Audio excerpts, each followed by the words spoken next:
Bom, agora, palavra sua, Alexandre. Que Jesus te abençoe. Obrigado. Bem, boa noite a todos. Espero que estejam todos bem. Mais uma vez nós estamos aqui juntos, né? Independente dos contratempos, com a graça de Deus, a gente consegue estar aqui de novo, podendo juntos aprender um pouquinho mais do Evangelho. E eu escolhi hoje o item Provas Voluntárias, o verdadeiro cilício, do capítulo 5, Bem-aventurados os aflitos. Perguntai se é permitido abrandar as vossas próprias provas. Essa questão leva a esta: é permitido àquele que se afoga procurar se salvar? Aquele que tem um espinho cravado retirar? Aquele que está doente chamar o médico? As provas têm por objetivo exercitar a inteligência, assim como a paciência e a resignação. Um ser humano pode nascer numa posição penosa e difícil, precisamente para obrigá-lo a procurar os meios de vencer as dificuldades. O mérito consiste em suportar sem lamentação as consequências dos males que não se podem evitar em perseverar na luta. Vamos lá. O mérito consiste em suportar sem lamentação as consequências dos males que não se podem evitar, em perseverar na luta, em não se desesperar se não for bem-sucedido, mas não num desleixo que seria preguiça mais do que virtude. Muito bom. Provas voluntárias, o verdadeiro cilício. Vamos entender então o que são provas voluntárias. Nós estamos em um mundo de provas e expiações. Isso todos nós que vamos nos adentrando à doutrina espírita, vamos começando a entender isso, que a Terra é nada mais, nada menos do que uma escola que nos proporciona todos os meios de conservação possíveis, que vem da mão de Deus para todos os seus filhos. Nós temos o nosso livre-arbítrio, todos nós temos, né? Por que Deus faz dessa maneira? Porque quer que o seu filho chegue até ele por ele mesmo, por seu próprio esforço, por seu próprio mérito. Se ele achar que existe outro caminho, então o Pai lhe dá o direito de procurar um outro caminho, se assim ele quiser. Porém, com o tempo nós vamos entendendo que só existe um caminho, que é para Deus, para a identificação com Deus, os filhos se identificarem com Deus. Mas isso é uma longa jornada e nós sabemos, porque nós passamos então, desde mundos primitivos até mundos felizes ainda, por provas. Tudo não deixam de ser provas, mas existe a característica num mundo como o nosso, que ele é de provas e expiações. Muito bom. Nós já falamos muito sobre o que é provas, o que é expiações, mas resumindo, tudo são provações, tudo são provas. Quando a gente entra na faculdade, a gente passa por um tantão de provações, exercícios, lições, nas quais nós precisamos para ali conseguir então terminar o nosso curso. E então nós sabemos que depois que a gente termina o curso também, ainda tem aquela educação continuada que precisamos fazer para continuarmos sendo bons profissionais nas áreas nas quais nós escolhemos. E na vida do espírito imortal, que ele trafega por esses planetas, é a mesma coisa. Quanto mais ele se esforça em aprender, para ele é lucro. E ele sempre terá opções, e ele sempre terá caminho, e ele sempre terá terreno para isso, porque Deus nos proporciona em todos os graus da evolução do espírito. Mas porém na nossa ignorância, muitas vezes a gente então quer extrapolar alguma coisa. Tem pessoas que estão adentrando a doutrina espírita e às vezes a estranham, no sentido assim de não compreendê-la. Porque acham que o espírita tem que ser aquele que ele então nega tudo, que ele precisa viver na maior simplicidade possível, que se ele tem um carro bom, ele precisa comprar o mais simples possível, que se ele tem uma casa boa, ele tem de vender e comprar o mais simples possível, se tem roupas boas, tem de mudar, tem de ter roupas o mais simples possível, né? Então ele vai criando ali muitas provações desnecessárias. O que nós temos de entender, que nós temos de caminhar nessa terra? Sempre dando o nosso melhor para o semelhante, nos esforçando para com ele e limitando sim as nossas condições quando for necessário para com o auxílio do nosso semelhante. Um exemplo claro de entender quando é que a gente deve buscar essas mortificações, essas provações voluntárias, é quando, por exemplo, a mãe. É um exemplo clássico. A mãe, quando ela tem os seus filhos, e ela percebe que se ela não se abnegar de algo, se ela não esquecer de algo para com ela mesmo e passar aquilo para os filhos vão ter dificuldades, não vão conseguir estudar, vão passar fome, vão passar frio, não vão ter roupas ou qualquer coisa assim.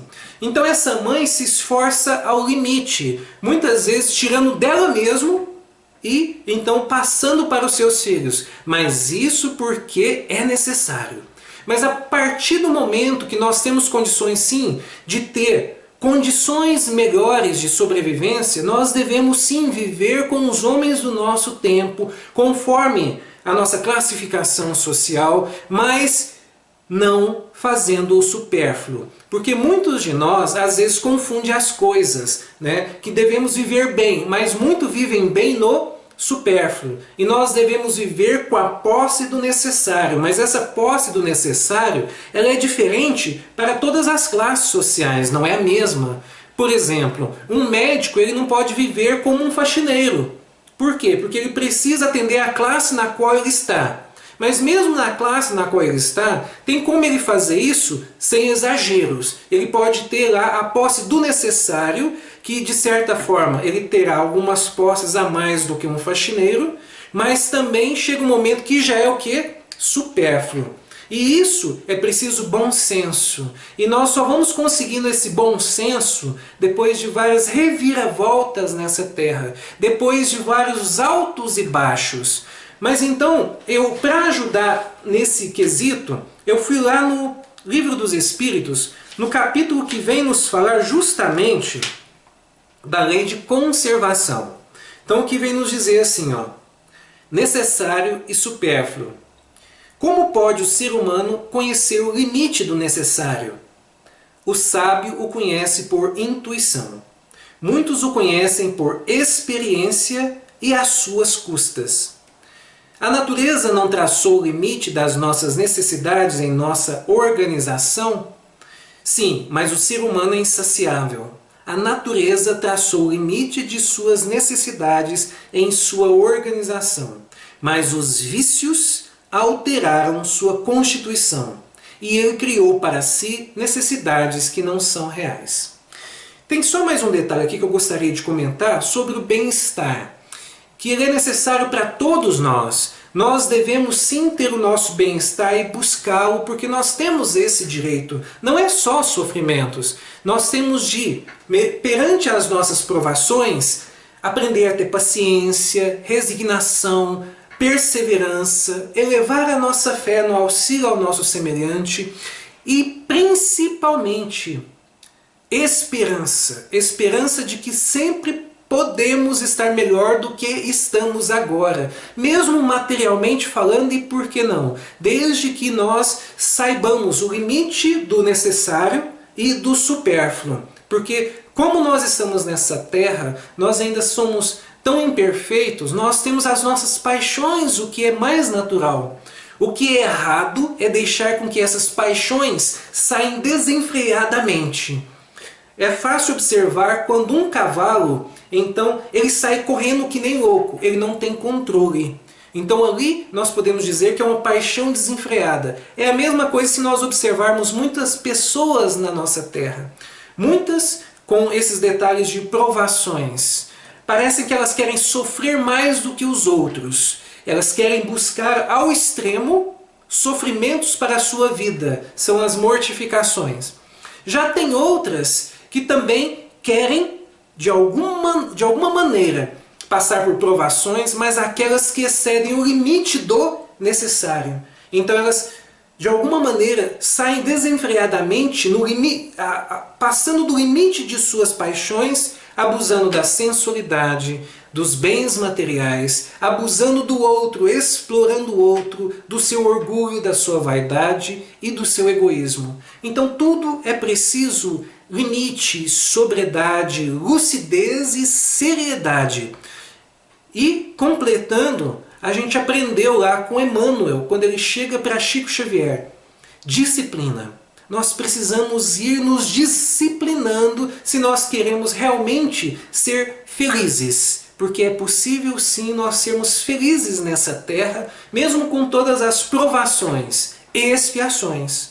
Por quê? Porque quando o espírito imortal, ele se entende filho de Deus, e ele entende que os sofrimentos, as dificuldades, as expiações são necessárias, ele as enfrenta sem murmurar. Ele busca suportar, mas em seu coração tem a gratidão. Por quê? Porque olha só, muitas pessoas orgulhosas, vaidosas, que têm bens materiais ou que têm beleza física, né? Muitas vezes elas se comparam, elas se colocam lá no topo e olham as que estão abaixo. Então elas falam, eu sou mais bonita, eu sou mais bonita, eu sou mais bela, eu sou mais bela, eu tenho mais isso, eu tenho mais aquilo, olha a minha casa, olha o meu carro, olha os meus bens, olha o meu poder temporal, né? Mas sempre se olhando acima daqueles que têm menos. Olha que interessante, ela nunca se compara com os que têm mais. Mas aí então, quando ela perde tudo, ou quando ela está em dificuldades materiais, ou dificuldades físicas, ou dificuldades afetivas, ela nunca olha para baixo de novo. Ela se compara com os que estão acima. Ao invés de ela sempre procurar observar abaixo, ela agora está observando acima. Então começa toda a sua lamentação. Os outros são felizes porque tem pessoas ao seu lado, estão amando, tem bens materiais, olha só, tem o seu trabalho, tem tantas outras coisas, tem saúde, tem beleza física. Mas olha, olhando os que têm mais. Olha só. E o Evangelho nos ensina a buscar a humildade a todo custo, porque a maior força que existe no planeta Terra, quando bem utilizada, é quando o ser busca a humildade. É quando o ser busca sair do seu egoísmo, sair da sua vaidade, sair do seu orgulho, olhar na situação na qual ele se encontra e observar que ele está melhor do que muitas pessoas. Então ali o que ele precisa dizer em seu coração? Obrigado, Deus. Até tem uma música, eu não me lembro de quem é. Enquanto o computador vai ligando aqui, para eu saber de quem é, que é uma música muito interessante, o texto dela, o nome dela é Obrigado, Deus. Que ela vem, em uma simples letra, nos dizer para observar tudo à nossa volta, o tanto que nós somos ricos, mesmo sendo um faxineiro, mesmo sendo aquele da menor classe social, mesmo sendo aquele que não tem a saúde que os outros têm, mesmo assim, se nós formos observar, existe uma riqueza em nós, de alguma maneira, que muitos por aí não têm. E então, eu estava conversando com uma senhora amiga minha, e ela estava me falando que muitas vezes ela lamenta da vida, né? E aí um dia então ela encontrou um senhorzinho perto de um supermercado e comentou assim com ele, olha, faz tempo que eu não te vejo, né? Você foi para a Bahia? Brincou assim com ele. E ele disse assim, que isso, minha filha? Eu nunca saí de Uberaba, né? E aí então ela voltou para si mesma e lembrou, meu Deus do céu, eu lamento tanto da vida, e eu já fui em tantos lugares, já até saí do país, né? E ainda assim estou lamentando da vida, enquanto esse senhor aqui, ele nunca saiu de Uberaba, ele nunca conheceu uma outra cidade, ele perambula por aqui mesmo, né? Então olha só, o que o Evangelho quer abrir os nossos olhos. Mas aí então nós devemos sempre voltar para o Cristo, sempre, né? Porque ele vem nos dizer assim, eu sou o caminho da verdade, eu sou o caminho da vida espiritual. Ninguém chega ao Pai senão por mim. Pegue a tua cruz e me siga, porque é cada um conforme as suas obras. Olha só, obrar, trabalhar, estudar, compreender o outro, nos edificar de dentro para fora, porque muitos estão lutando por aí, estão lutando com os outros, estão lutando com os semelhantes, estão lutando com o mundo, sendo que nós temos de lutar é contra as nossas próprias imperfeições, contra a nossa própria ignorância. Obrigado, Deus, de Henrique e Juliano.